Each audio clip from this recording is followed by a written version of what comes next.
Bienvenidos hoy a un estudio de la palabra. Soy el evangelista Jimmy Swaggart junto a Lauren Larson, Bob Cornell y Dave Smith, y estamos alegres y contentos de estar con ustedes el día de hoy. Estamos estudiando la frase en el versículo 17 en el capítulo 14 de Juan, donde Jesús se refiere al Espíritu Santo como el Espíritu de verdad. Y Él es el autor, como dijimos en la programación de ayer o en la previa programación, Él es el autor de la palabra de Dios. Mientras fue escrito por el profeta del Antiguo Testamento y tal vez algunos sacerdotes y también los apóstoles del Nuevo, es el Espíritu Santo quien realmente es el autor de la palabra de Dios. Porque es la palabra de Dios, es realmente el material más importante en la faz de toda la tierra. Estábamos discutiendo los engaños y cómo las personas siguen a predicadores que no deberían de seguir. De todos modos, esta reunión en particular que los hermanos habían mencionado en la programación el día de ayer, o previamente, perdón, donde estaban encontrando plumas de ángeles en las bancas y piedras preciosas que estaban aquí y allá.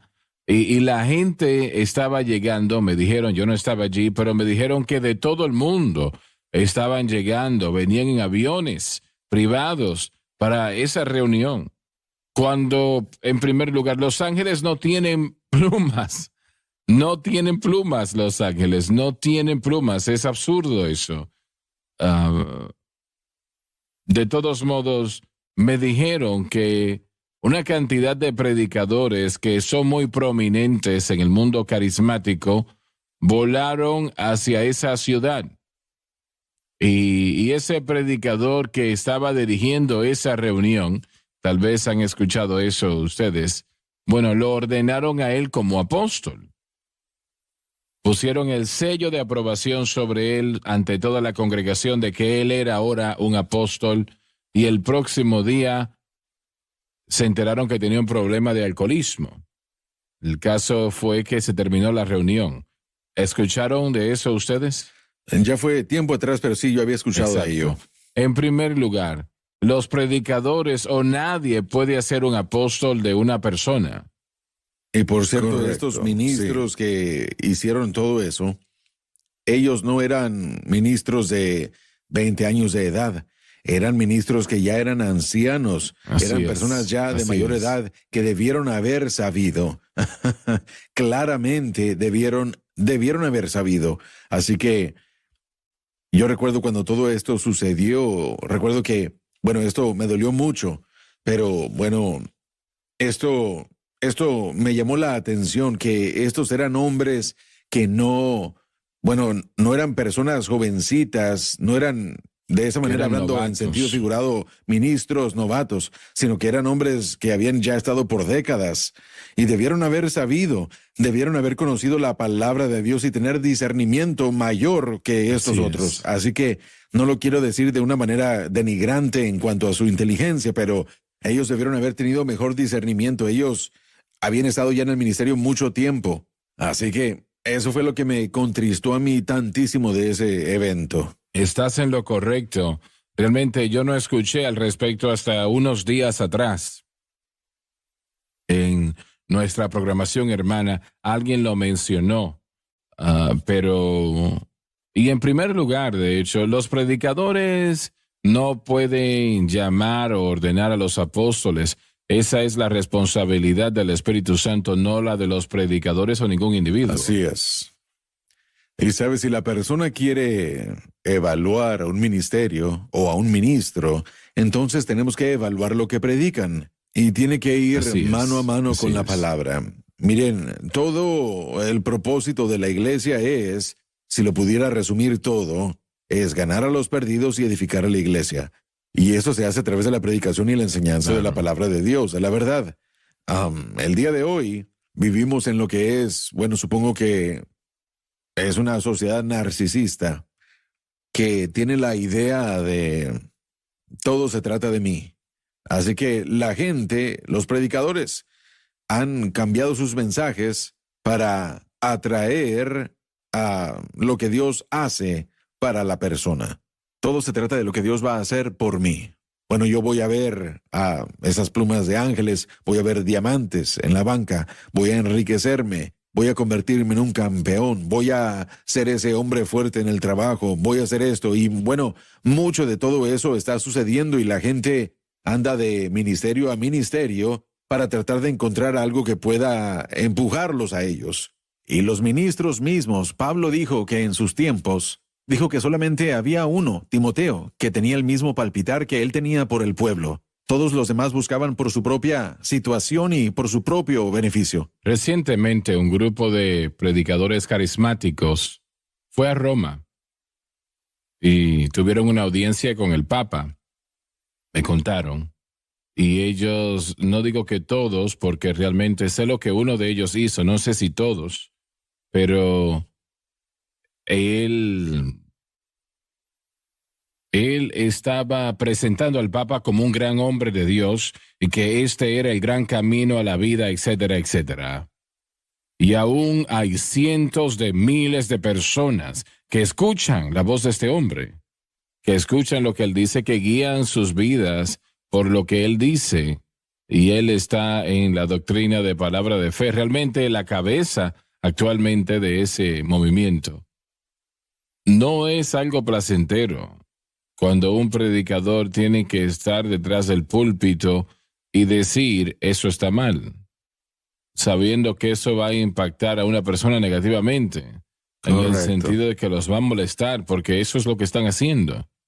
Pero la Biblia está llena de profetas y apóstoles quienes tuvieron que tomar una posición. Así es. Y tuvieron que llamar error a lo que era error.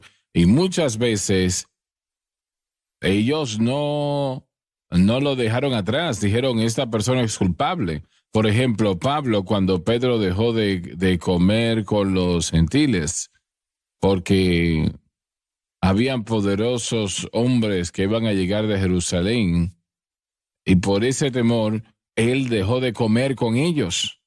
Y usted dice, bueno, pero eso no es tan importante. Claro que lo es muy importante. Porque él en esencia estaba diciendo que los gentiles no eran merecedores de lo que el Señor estaba haciendo, ¿no? Entonces Pablo tuvo que enfrentarlo cara a cara y decirle a él y a la iglesia de Antioquía, usted está mal, Pablo. Bernabé cayó en lo mismo también. Bernabé, estás mal. Amén. Y Pedro era mayor que Pablo. Y eso no era fácil, el Pablo hacer algo así en lo absoluto. Pero gracias a Dios que lo hizo, y toda evidencia es que Pedro lo escuchó y lo aceptó completamente como un hombre de Dios que era. Así que realmente uno de los problemas que tenemos hoy día es que nada está mal ya. Todo está bien. No se atreve nadie a decir nada sobre alguien. Ahora sabemos que se debe de hacer con el espíritu correcto. Se puede hacer con un espíritu equivocado, pero no, debe de ser hecho de una manera correcta, pero hay que hacerlo. Correcto. Bueno, mire, la actitud de muchísimos es que, bueno, tenemos que enfocarnos en lo bueno de ellos, no en las cosas malas. Y, bueno, en todo eso existe un aspecto de la verdad.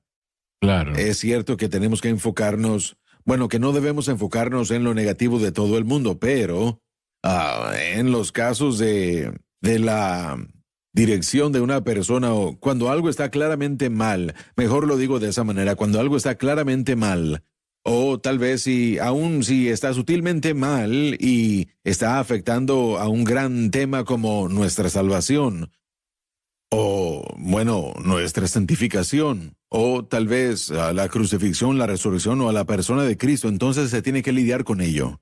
Y el evento al cual usted se refirió, esos ministros que fueron a Roma para reunirse con el Papa, si es que es el mismo evento, esos ministros declararon que la reforma se había terminado y que la reforma jamás debió haber sucedido. Sí, eso es lo mismo. Y bueno, eso Mire, cuando eso sucedió, yo que he estudiado la reforma muchísimo a lo largo de los años, pero mire, cuando ellos hicieron eso, yo quedé sorprendido, yo aún estoy sorprendido por todo eso. Yo no sé qué fue lo que estos hombres estaban pensando, esos hombres que fueron, ellos, la mayoría que eran ministros, bueno, palabras de fe y carismáticos, ministros. Una vez más, ministros ancianos no eran muchachos de 20 años de edad, 18 años de edad, debieron haber sabido. Ellos estaban diciendo que la reforma había terminado y que la reforma jamás debió haber sucedido.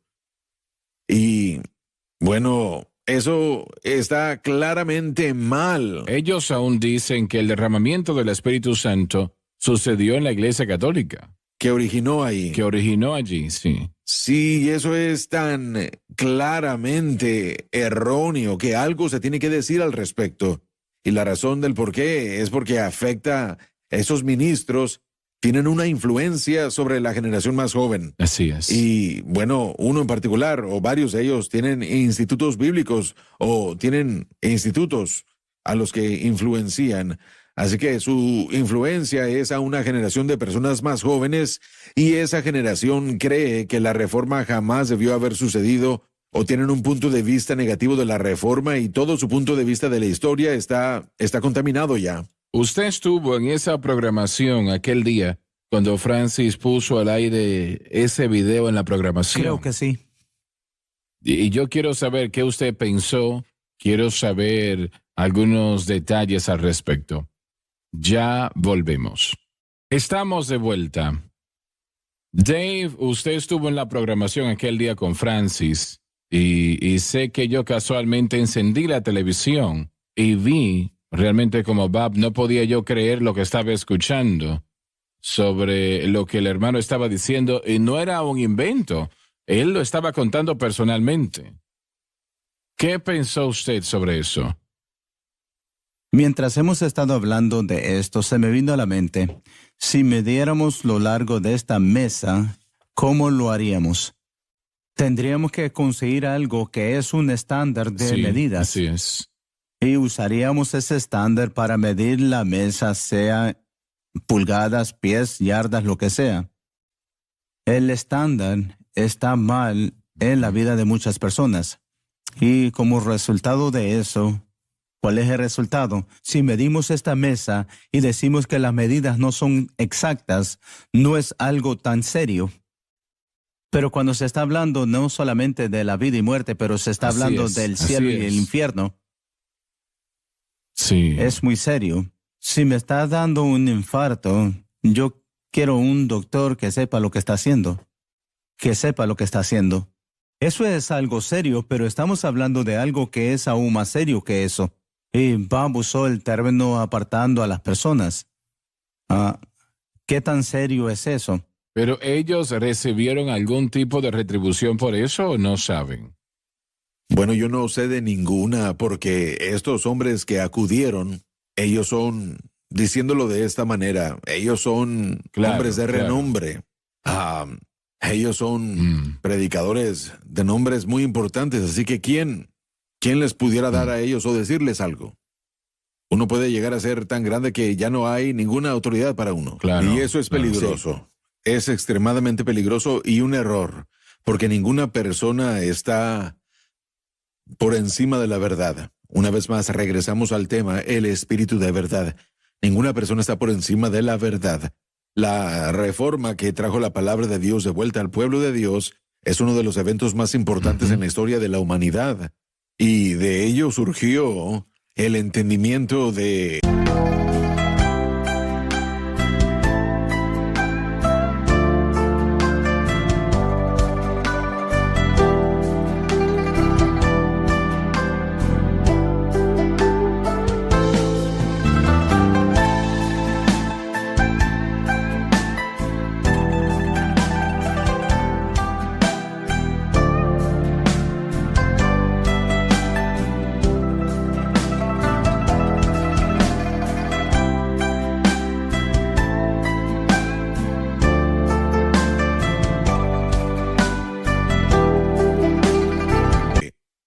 la revelación progresiva de Dios y comenzó a desarrollarse en todo eso. Cuando se había prohibido bajo la Iglesia Católica y el idioma latín, no podíamos entender, nadie podía tener la verdad, más que unos cuantos, y aún ellos no la entendían. Pero la Reforma nos trajo esta palabra que ahora podemos estudiar y podemos ponerla en la mesa de toda persona que quiera una. Así que, mire, la idea entera de que el católico, y mire, yo no quiero denigrar a la persona que sea católica, yo sí creo que si su fe está en Cristo, la salvación es suya, pero todo el sistema católico Fe en la iglesia. Tiene su fe en la iglesia. Y la Reforma nos trajo la información de la Escritura, ese clamor que fue Escritura sola, nada más, solamente la Escritura, mas el justo por la fe vivirá. Solamente fe, solamente la Escritura. Estas son las grandes verdades que han marcado el levantamiento de la influencia del cristianismo a partir desde el principio de los 1600 hasta el día de hoy. Así que bajar la guardia y decir que no debió haber sucedido es ignorancia completamente. Simplemente es Realmente, algo muy ¿qué ridículo. quiso decir él con eso de la Reforma? Yo no lo escuché, así que yo escucho a los hermanos. Bueno, ellos dijeron que la Reforma había terminado y que la Reforma jamás debió haber sucedido. Así que cuando Martino, bueno, es que hay muchos reformadores, pero Martín Lutero es el más prominente. Cuando Martín Lutero clavó sus 95 tesis a la puerta del castillo de la iglesia en Wittenberg, Alemania, protestando básicamente en contra de la corrupción. Esas 95 tesis no tenían tanto que ver con la justificación por fe, aunque existían esas porciones, pero estaban más en contra de los abusos que estaban sucediendo dentro de la iglesia, las indulgencias y todo eso. Es correcto, así es. Mire, la penitencia y cosas como esas. Y después una cosa lo llevó a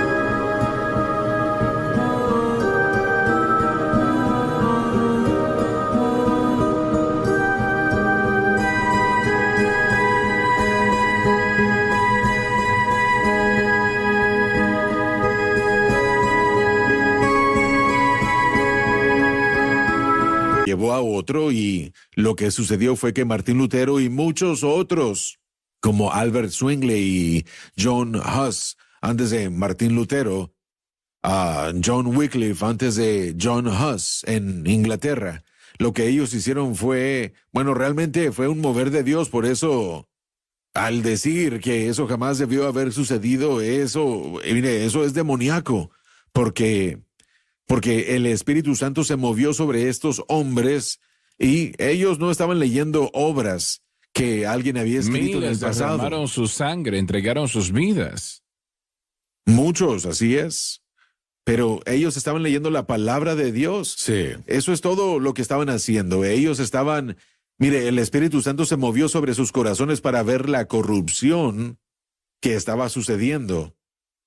Eso los contristó tanto, así que el Espíritu Santo los llevó a la palabra de Dios, y al leer la palabra de Dios sus ojos fueron abiertos al hecho de que no solamente el sistema de indulgencias estaba siendo corrompido, sino que todo el sistema de las indulgencias era corrupto y antibíblico. Claro. El sistema de la penitencia, la adoración de los santos, no solamente la adoración de los santos, no solamente eso era corrompido o estaba siendo corrompido, pero toda la adoración de los santos era antibíblica. El poder del Papa sobre la iglesia, eso era antibíblico, no se encontraba en la Escritura. Así que comenzaron ellos por la escritura, y levanto el iPad, pero tienen la escritura ahí adentro, ¿verdad?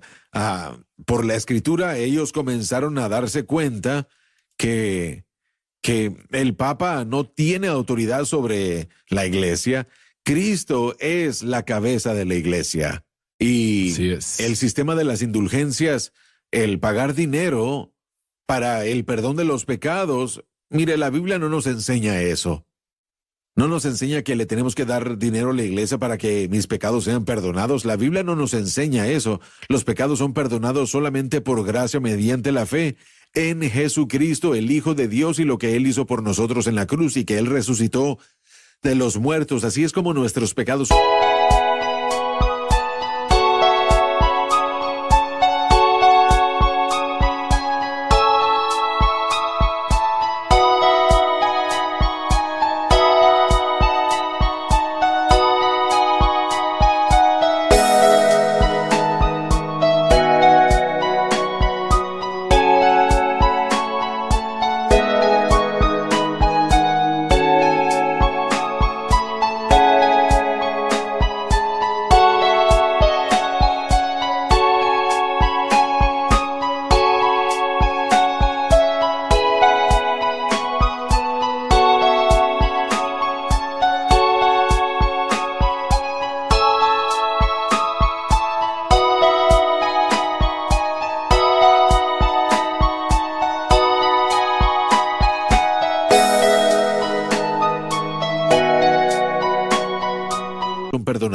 Somos justificados por fe nada más. Así que comenzaron a descubrir estas cosas, que la Biblia es nuestra autoridad, nuestra única autoridad, y no las decisiones del Vaticano, las decisiones anteriores del Vaticano, ni las escrituras de los fundadores de la iglesia primitiva. Esa no es la autoridad, sino la Biblia misma es nuestra única autoridad.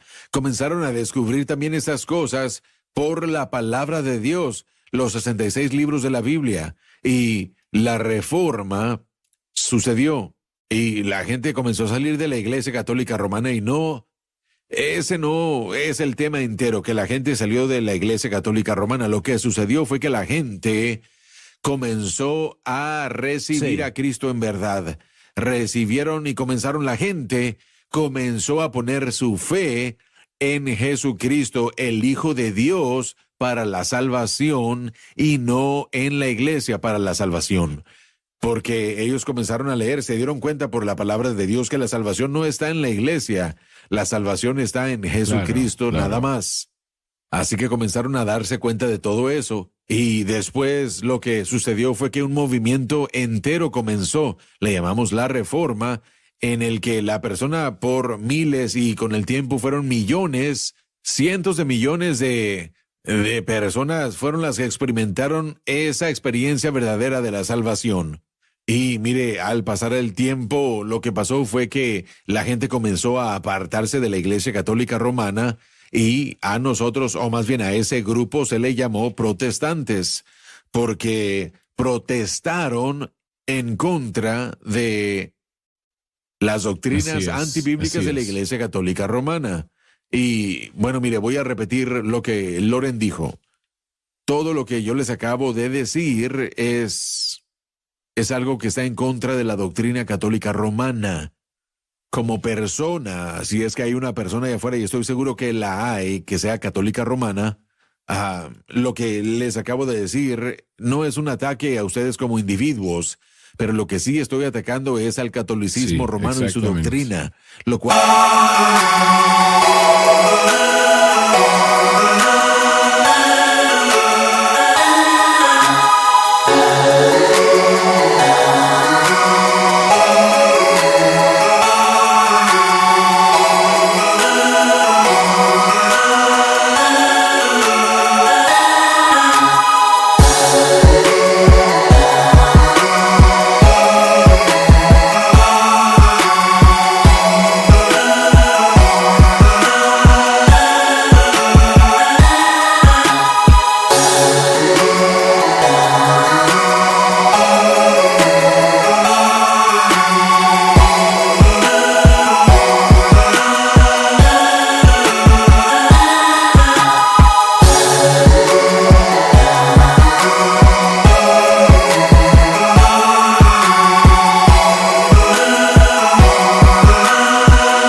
la salvación es a través de la iglesia y que enseña realmente una mezcla, pero es una mezcla muy mala de fe en Cristo, porque los católicos romanos sí enseñan eso, los ortodoxos sí enseñan fe en Jesucristo y en su sacrificio de expiación, que Él es el Hijo de Dios, pero la mezcla junto con todo eso es muy malo y corrompe tanto que, bueno, que lo que pasa es que ya no existe una fe solo en Cristo, nada más para la salvación, sino que termina realmente siendo fe en mis obras, fe en la misa, fe en mi sacerdote, en mi confesión, fe en mi ir, una vez más, ir a la misa, y fe en la iglesia, fe en el Papa.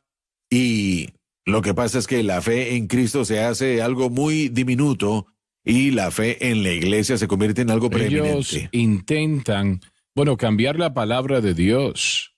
Y durante el tiempo a que te referías, estos hombres que hicieron tan grande impacto en la palabra, en la obra de Dios, estos individuos en aquellos días no habían Biblias. Correcto. La Biblia estaba atada al púlpito. Para la gente a eso común. me refiero. Sí, no habían Biblias disponibles para el pueblo vulgo. Y no muchos predicaban de la Biblia tampoco. Así la es. Biblia realmente no era la fuente. Ellos no consideraban la Biblia. Ellos, de hecho, si tenían una Biblia, era casi en contra de la ley el tener una Biblia. No, eso era lo que sucedía. Así que el latín era visto como el idioma santo de Dios, así que el idioma común de la gente era un idioma de campesinos, y Dios no hablaba con la gente común, Él solo hablaba con la iglesia. Así es como ellos así lo es, veían. y todavía es así. Correcto. Quieren hacer a María parte de la Trinidad, ¿no? Corredentora. Corredentora. Se nos terminó el tiempo, no se pierda la próxima programación, no se pierda nada.